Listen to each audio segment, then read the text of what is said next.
Bienvenue dans le 20h. Merci d'avoir choisi RTI 1 pour vous informer. Voici les titres de votre journal. Le président Alassane Ouattara, chef suprême des armées, s'est entretenu au palais présidentiel avec une délégation de militaires. Nous reviendrons sur quelques points forts de ces échanges. Vous entendrez le président Ouattara et les militaires. Le partenariat entre la Fondation Children of Africa et la Fondation Lala Salma porte ses fruits. Une maison de vie pour les malades du cancer sera construite à l'hôpital Mère-Enfant de Bingerville. Elle a été visitée par Mme Dominique Ouattara. Le ministère de la Santé et de l'Hygiène publique lance la campagne de consultation gratuite avec des unités mobiles. Ce sont au total 16 unités qui sillonneront les régions de Côte d'Ivoire. En République démocratique du Congo, une épidémie du virus Ebola s'est déclarée dans le nord-est du pays. 3 personnes sont mortes. Le gouvernement congolais sollicite l'appui de l'OMS pour renforcer la riposte. Bienvenue dans votre journal. Nous aurons également un invité sur ce plateau. Il s'agit du chef d'état-major général des forces armées de Côte d'Ivoire, le général de division Touré Seko. Mais avant, voyons ce qui a marqué la journée à Abidjan. Les tirs ont été signalés ce matin dans la commune du Plateau, mais le calme est revenu. Les barrages érigés devant le camp Gallieni et le ministère de la Défense ont été levés. La circulation a repris son cours habituel, comme nous le rapporte Abou Sanogo. À Abidjan, la situation se normalise. Le trafic se poursuit dans le district d'Abidjan. Au Plateau, les tirs entendus ce matin se sont tus et les barrières érigées à l'entrée de l'état-major général des armées au camp Gallieni ont été levées, permettant la libre circulation. Mais le périmètre du ministère de la Défense reste pour l'heure fermé à la circulation et les usagers se voient dans l'obligation de faire demi-tour. Un tour à Cocody, précisément au 1er bataillon de commandos parachutistes. Tout est calme. Les militaires assurent le service dans la quiétude et le trafic se déroule correctement. Même constat au 1er bataillon d'infanterie d'Akwedo. Les militaires sont en caserne et aucun tir n'a été entendu. Au niveau fluidité, la circulation est normale. Dans l'ensemble, la situation est au calme. Du côté de Bouaké, deuxième grande ville du pays, le calme est aussi de retour après des tirs entendus ce vendredi matin. Les militaires ont quitté les rues, la circulation s'est normalisée au corridor. Le trafic, comme vous le voyez, a repris son cours habituel. À Bouaké, les commerçants qui avaient baissé les rideaux le matin ont repris donc leurs activités l'après-midi. Les transporteurs également. Nos reporters ont donc sillonné la ville pour constater la reprise des activités. Ils ont tendu leur micro-population. Nous les écoutons. On ne va jamais abandonner nos activités commerciales. Dire que les militants sont en train de réclamer les prix. Ils n'ont qu'à essayer de mettre de l'eau dans les vins. Nous sommes tous des enfants du pays. On n'a qu'à travailler dans l'avancement du pays. Tout le monde peut circuler comme il veut. On est dans nos pays, on est en l'aise, on en peur. Bon, je pense que tout le monde peut circuler en l'aise. On peut partir à Abidjan quand on veut, on peut venir à Bouaké quand on veut. Moi, je ne vois pas les militaires même, surtout que je vais avoir peur. Bon, au niveau de la gare routière, il n'y a pas de problème. Le transport, ça va. Les camions, ça voyage. Donc, on encourage nos passagers, les voyageurs de venir, que vraiment au niveau de la gare, il n'y a pas de problème. Depuis le matin, ça travaille, ça bouge. Et plus loin, à Mans, dans l'ouest ivoirien, les populations se sont aussi réveillées avec des tirs de militaires ce matin. Mais la situation est revenue à la normale. Les populations qui s'étaient terrées chez elles sont sorties pour vaquer tranquillement à leurs activités. On voit le témoignage d'Ève Bouy. Mans, avenue du président Alassane Ouattara, ce vendredi 12 mai 2017 en milieu d'après-midi. L'animation habituelle de cette artère principale de la ville de Mans a repris suite à des mouvements d'humeur d'hommes en armes. Le marché est aussi animé. Au niveau des corridors sud des Zélés et nord des Bantegouin, même observation. Les véhicules entrent et sortent comme à leur habitude. En ville comme dans les quartiers, les magasins et les commerces ont rouvert leurs portes. Et les populations vaquent à leur occupation habituelle. On peut donc le dire, la vie a donc repris son cours normal dans la capitale de la région du Tonkbi. Contrairement aux rumeurs faisant état de mouvements de mécontentement de soldats et de tirs dans la ville de San Pedro, ce vendredi matin, c'est plutôt le calme qui règne. Les habitants de la cité balnéaire ont vaqué à leurs occupations sans être perturbés, comme nous le témoignent Sam Konan et Issa Chonayeo. Entrée de la ville en provenance de Soubré ou Sassandra, tout est calme. La circulation est fluide. Les éléments des différentes unités commis à la surveillance de ce corridor sont à leur poste et à la tâche. Un peu plus loin, une fois au cœur de la ville de San Pedro, l'on constate qu'à la gare routière, l'ambiance est celle des jours ordinaires. Nous sommes au poste, tout est calme, il n'y a pas d'appel pour nous signifier quoi que ce soit, le service fonctionne normalement. Au bataillon de sécurisation du Sud-Ouest, BSO, c'est le calme, rien à signaler. Les soldats sont présents. Des soldats assis sous les arbres ou sous des tentes se reposent. À la 5e Légion de la Gendarmerie nationale et au Centre de coordination des décisions opérationnelles, le service est assuré. Au port autonome, les activités se déroulent normalement.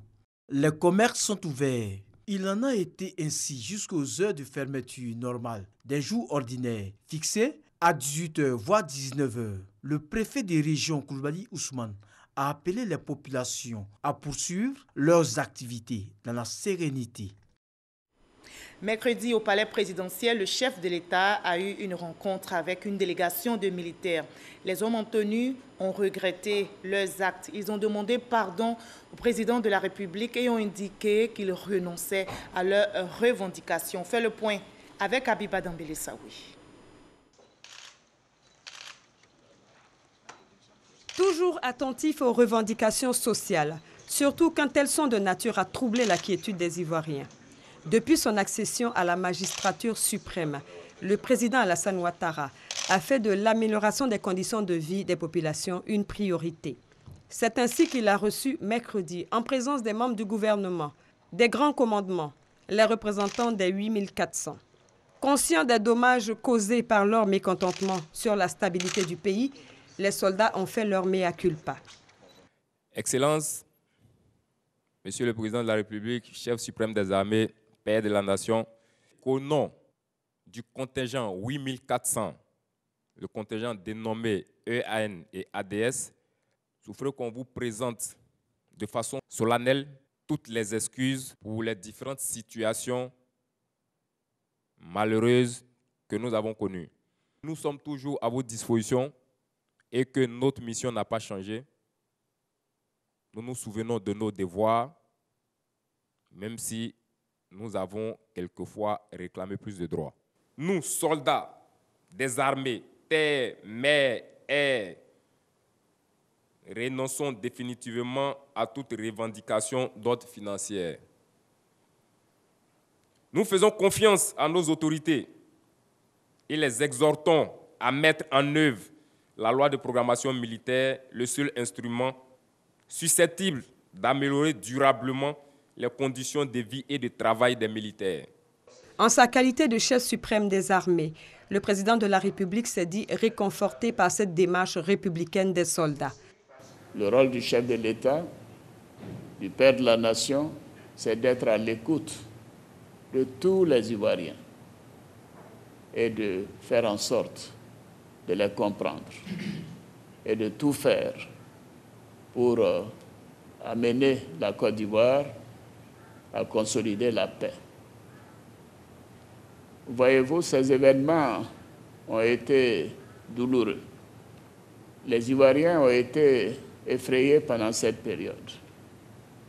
Et la stabilité de la Côte d'Ivoire a été quelque peu mise à mal. Mais moi, je n'ai jamais eu de doute. Parce que je sais que vous, les jeunes, vous tenez à votre pays, compte tenu du combat que vous avez mené. Et je vous ai toujours fait confiance.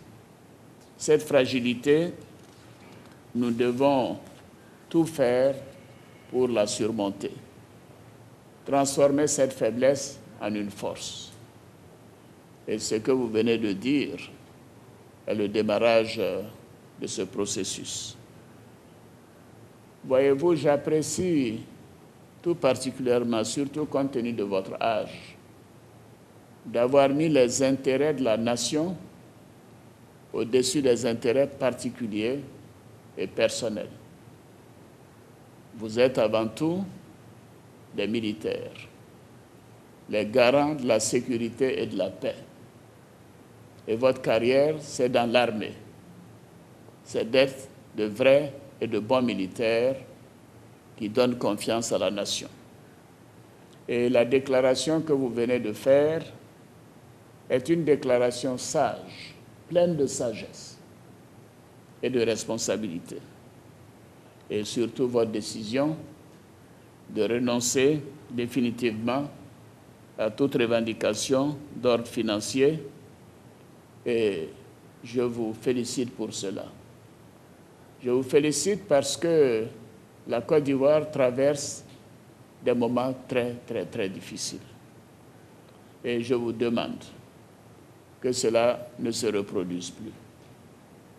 Que ce genre de manifestations qui perturbent la paix sociale, qui effraient les Ivoiriens, qui effraient ceux qui veulent venir investir et visiter notre pays, je veux compter sur vous pour que cela ne se reproduise plus. Et je crois en la sincérité de vos propos. Parce que la Côte d'Ivoire a besoin de paix. La Côte d'Ivoire a besoin de stabilité. Et l'armée a besoin de cohésion. Et le chef d'État d'annoncer d'importantes mesures visant à améliorer les conditions de vie des hommes en armes. J'ai donné des instructions très fermes au gouvernement pour accélérer la mise en œuvre des mesures d'amélioration des conditions de vie et de travail de nos militaires. Oui, je dois dire que le chef d'état-major général, le général Sékou Touré, et le chef d'état-major particulier, le général Bagondo, quand ils m'ont fait le point de la situation de vie des soldats et l'état des casernes, le fait que dans de nombreux endroits, il n'y a pas de lit, même pas de matelas. Cela m'a rappelé l'année 1990, quand le président Houphouët m'a demandé de venir pour essayer de ramener la paix dans notre pays. La situation était la même. Nous avons travaillé et nous avons remis sur le pied notre armée. Donc je prends l'engagement que ce travail, nous allons le faire ensemble, avec beaucoup plus de rigueur, que les conditions de vie et de travail des soldats seront améliorées. Et notamment, nous venons même décider aujourd'hui l'augmentation des baux, des mesures financières pour la réhabilitation des casernes, ainsi que d'autres mesures qui sont prévues dans la loi de programmation militaire. Sur le plateau du journal télévisé de RTI 1, le ministre chargé de la Défense a donné plus de détails sur les mesures arrêtées par le gouvernement, qui pour la plupart s'inscrivent dans la loi de programmation militaire en vigueur. Une loi destinée à remettre à niveau l'armée ivoirienne dans toutes ses composantes. La loi de programmation militaire avait déjà prévu donc une réduction des effectifs des armées et une augmentation des effectifs de la gendarmerie. Nous devons nous atteler à faire une sécurité qui est une sécurité à taille humaine. Oui. C'est-à-dire que les forces de sécurité, les forces de défense sont au service de la population. Il faut les rapprocher de la population, réorganiser ce lien armée-nation, parce que nous avons l'intention de mettre en place une armée qui sera une armée professionnelle, d'une part, une armée de développement, donc qui est au service des populations, au service du développement de notre pays, une armée qui œuvre pour le rayonnement de notre pays, la Côte d'Ivoire, avec les projections donc, à l'extérieur, c'est ce qui a déjà commencé, et la réorganisation qui a été prise au sein de nos armées permet de faire cela. Ce sont des hommes qui ont été choisis, qui sont des hommes du sérail, des hommes qui sont proches de leur personnel, et qui ont à cœur donc, de faire régner dans cette armée une discipline et une rigueur qui nous permettra d'avoir donc une armée dont nous pourrons être fiers. Avec la réalisation de la loi de programmation militaire, le président Alassane Ouattara prépare l'avènement d'une armée forte, disciplinée, moderne et surtout républicaine au service de la nation. Voilà, nous avons avec nous sur ce plateau le chef d'état-major général des forces armées de Côte d'Ivoire, le général de division Touré Sekou. Bonsoir, général. Bonsoir, madame. Alors, vous êtes là pour un message aux populations et aux militaires qui nous regardent. Nous vous écoutons. Je voudrais tout d'abord vous dire merci, madame, au nom de monsieur le ministre, auprès du président de la République chargé de la Défense, pour l'opportunité que vous nous donnez de nous exprimer sur vos antennes. Déclaration des forces armées de Côte d'Ivoire. Dans le cadre de la recherche de solutions aux différentes préoccupations exprimées par nos soldats en janvier dernier, différentes rencontres ont eu lieu entre ceux-ci et la société civile, la hiérarchie militaire et les autorités politiques. D'abord avec les guides religieux à Bouaké, ensuite à la grande mosquée de la Riviera le 5 mai dernier. Avec la hiérarchie militaire à l'état-major général des armées le même jour, avec M. le ministre auprès du président de la République chargé de la Défense le 9 mai, et enfin avec son Excellence, M. le président de la République, chef suprême des armées, le 10 mai 2017. Au terme de ces échanges, les soldats ont dû comprendre la situation économique difficile et mesurer l'effet néfaste que la persistance dans leurs préoccupations aurait sur la cohésion dans les armées et le tissu social.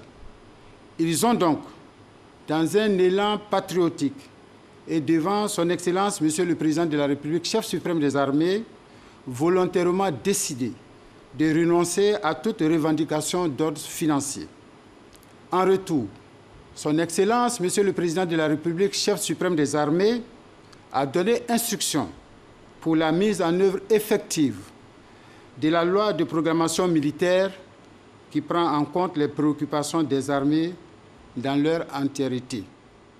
Le ministre auprès du président de la République chargé de la Défense a ensuite donné des précisions sur ces mêmes antennes, sur les décisions gouvernementales.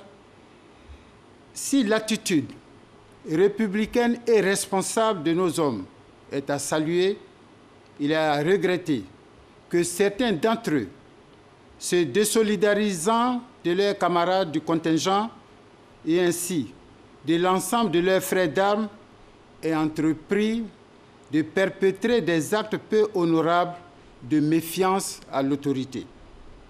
Ces derniers perturbent la quiétude de nos braves populations depuis la nuit du 11 mai 2017.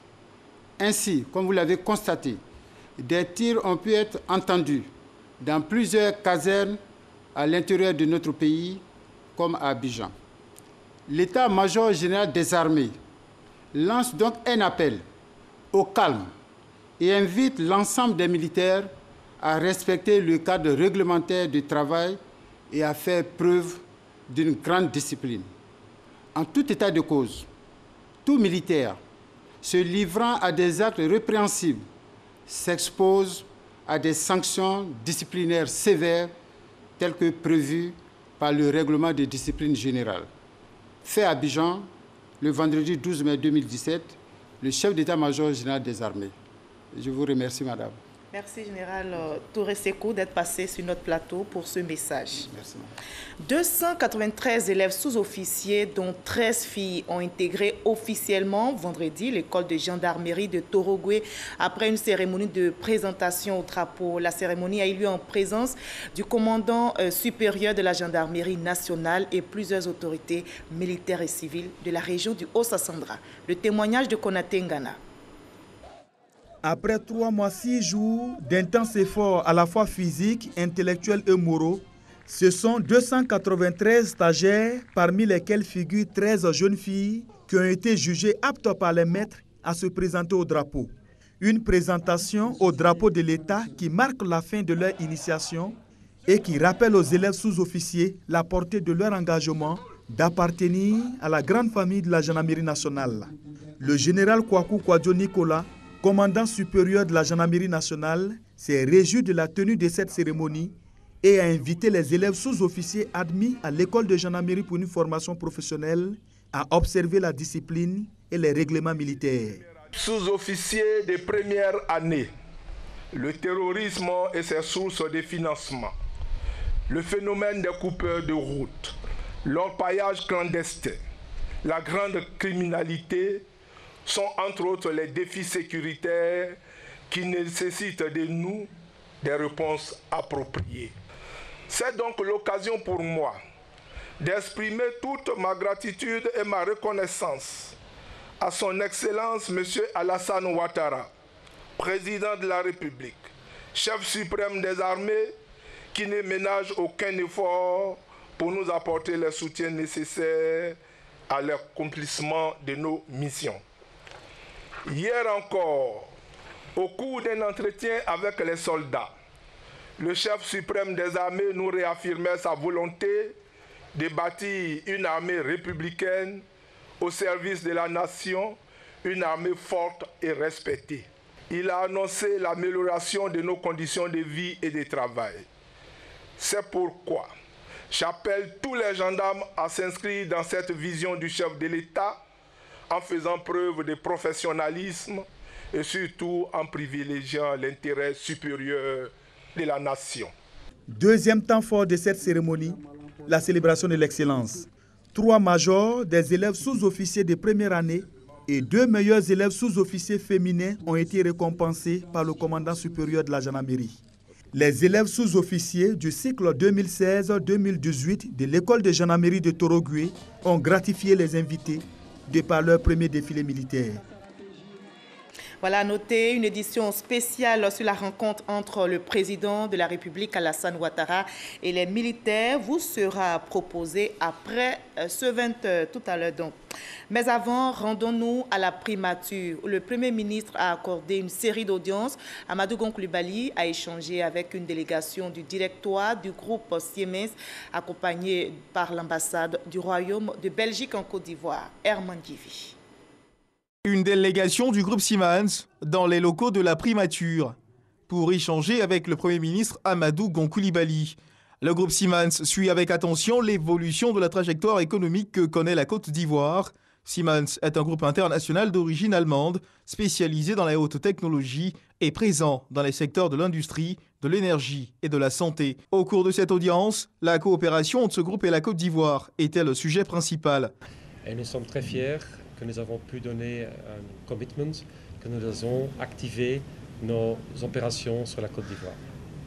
Et ça, c'est un signal très clair de la part de Siemens, que nous sommes ici pour un long durée de temps et que nous supportons nos partenaires, surtout déjà établis sur la Côte d'Ivoire, et que nous supportons le gouvernement de la Côte d'Ivoire dans sa vision stratégique. La société électrique et technologique Siemens va ouvrir à compter du 1er octobre un bureau à Abidjan pour supporter le plan stratégique de développement de la Côte d'Ivoire et renforcer durablement la collaboration avec ses partenaires locaux au bénéfice des clients. Le Premier ministre Amadou Gon Coulibaly a également reçu Olivier Bouygues, président directeur général du groupe français Bouygues. À sa suite, Joséphine Charlotte Mayouma Kala, représentante spéciale de l'Union africaine en Côte d'Ivoire. On ouvre le chapitre santé à présent. Le partenariat entre la Fondation Kindred of Africa et la Fondation Lala Salma porte ses fruits. Une maison de vie pour les malades du cancer sera construite dans l'enceinte de l'hôpital Mère-Enfant de Bingerville. Cette promesse de l'épouse du roi du Maroc se concrétise. Hier, la première dame, Dominique Ouattara, est allée se faire une idée de cette future bâtisse et de son fonctionnement à Bingerville. Abiba Dambélé Saoui. Pendant 1 heure, le professeur Aïd Taleb Khalid, directeur général du CHU Hassan II de Fès, a fait découvrir cet espace d'hébergement temporaire et agréable, conçu pour encourager les patients à poursuivre leur traitement. Inaugurée en juin 2012, la maison de vie de Fès est située dans l'enceinte du CHU Hassan II de Fès, à proximité du centre d'oncologie. Elle comprend 24 chambres, un salon, une salle de séjour, une cuisine, un réfectoire, un espace bureau, une salle polyvalente et un jardin. Les patients admis en priorité sont ceux dont les ressources sont limitées. La première dame, Dominique Ouattara, a dit sa grande satisfaction et a rendu un hommage à son Altesse royale Lala Salma et à sa fondation.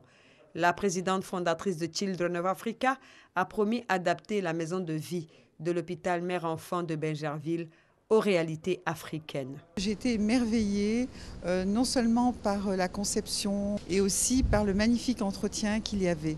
Donc je voudrais féliciter tout le personnel dirigeant et également la Fondation et dire que c'est très important parce que Son Altesse, la princesse Ella Salma, nous fait le plaisir et l'honneur de construire la même maison de vie à Abidjan, à côté de l'hôpital mère-enfant de Bingerville. Dans quelques mois, il y aura donc du nouveau à l'hôpital mère-enfant. Les études techniques en phase de bouclage présagent le début très prochain des travaux.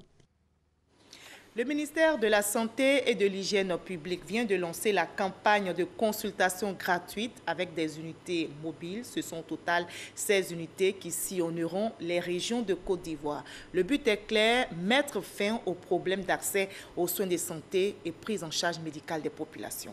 Fidèle Aigné, Abou Sanogo.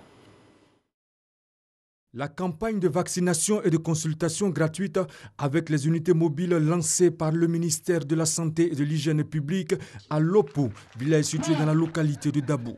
Campagne qui vise à mettre fin aux problèmes d'accès aux soins et prise en charge médicale. Après Lopo, nous allons aller à Kousrou.